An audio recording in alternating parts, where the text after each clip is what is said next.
Hi, I'm Samantha Lewis with Cambridge Health Tech Institute, and I'm here at the 4th Annual Next Generation Diagnostic Summit with Dr. Penny Wilson, who is the Innovation Platform Leader of Stratified Medicine at the Technology Strategy Board.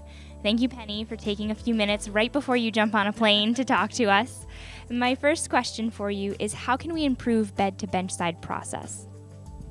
Well, thank you very much indeed, Samantha. It's a great privilege to be here, and I think it's a fantastic conference this year.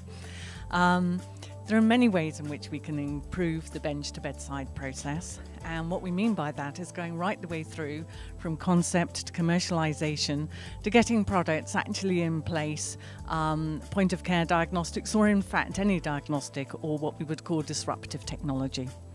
The first thing we need to do is build on very strong science. We have to encourage the generation of excellent science, these processes and pathways to measure in the first place. What are the and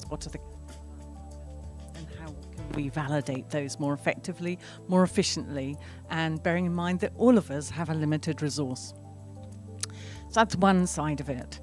One of the big challenges in going right the way through from the bench, right the way through to the bedside, is the challenge of adoption. Quite a lot of the time there are lots of technologies out there, but what isn't always well understood or even well discussed is the evidence that's required, the evidence that needs to be generated in order to get effective assessment, evaluation and adoption of new products. So in the UK, I've been working with the National Institute of Clinical Excellence, NICE. I've been working with the British In Vitro Diagnostic Association and also with MADOX, which is a group on monitoring and diagnostics that runs out of the primary care group at the University of Oxford. And we've been working together to really see how we can bring together all the stakeholders to have the kind of discussion around what evidence is required for the adoption of a new diagnostic. One of the big challenges is the diagnostic industry, and I've been in it myself for 20 years.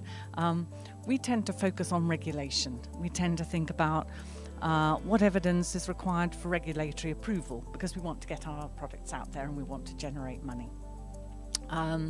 Now, clearly that evidence is different for CE marking in Europe.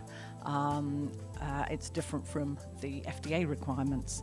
But even across Europe, there are differences and different challenges and difference in regulation. So the fact that there's no standardization there certainly is one challenge.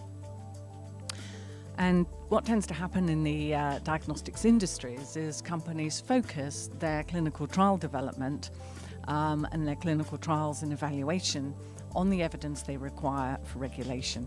And that can be quite different from the evidence that perhaps a commissioner commissioning new tests might want. So a commissioner might actually want to understand, well, what's the true impact on healthcare? The true economic impact, yes, but what's the effect on mortality and morbidity? And how can I get that information? Because it might all sound very nice and clinicians might be very enthusiastic about it, but is it really going to improve healthcare for the patient and the community? So we've been putting together a group that brings together members of the our National Health Service, groups that are involved in funding different activities in diagnostics, and trying to really get this continuum right the way through from the concept to the commercialization of novel diagnostic tests. Well, Penny, I think you've answered just about any question I could have asked you. One more thing before we go is, where do you see diagnostics, particularly point-of-care diagnostics, in the next 5 years? That's a great question, and everybody always thinks, oh, we're just on the brink of there being a real new surge of new point-of-care diagnostic devices. But each year I do feel more and more encouraged that we're getting there. Not only just for point-of-care diagnostics, but the very fact that personalised medicine is also revolutionising the new diagnostics that we might see in the market. So where is it going to be? I think that we will see more point-of-care diagnostics coming out into the community. I think we'll see individuals going and buying their own self-testing devices from retail pharmacies. and some of those will perhaps be taken up by some of the supermarkets as well. And I just think the quality is improving. Now, as a community, as a healthcare community, we're starting really to say, well, it's not true that point of care is delivering less sensitivity or less specificity. You know, the quality of the point of care diagnostics truly is coming up to that we would expect in a reference laboratory.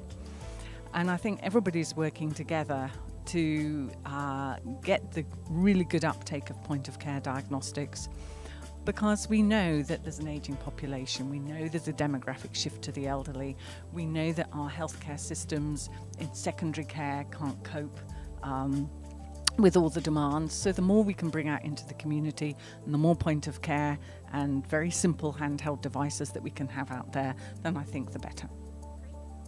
Thank you very much. Well, thank you so much, Penny. Again, that was Dr. Penny Wilson with the Technology Strategy Board, and I'm Samantha Lewis with Cambridge Health Tech Institute. Thank you.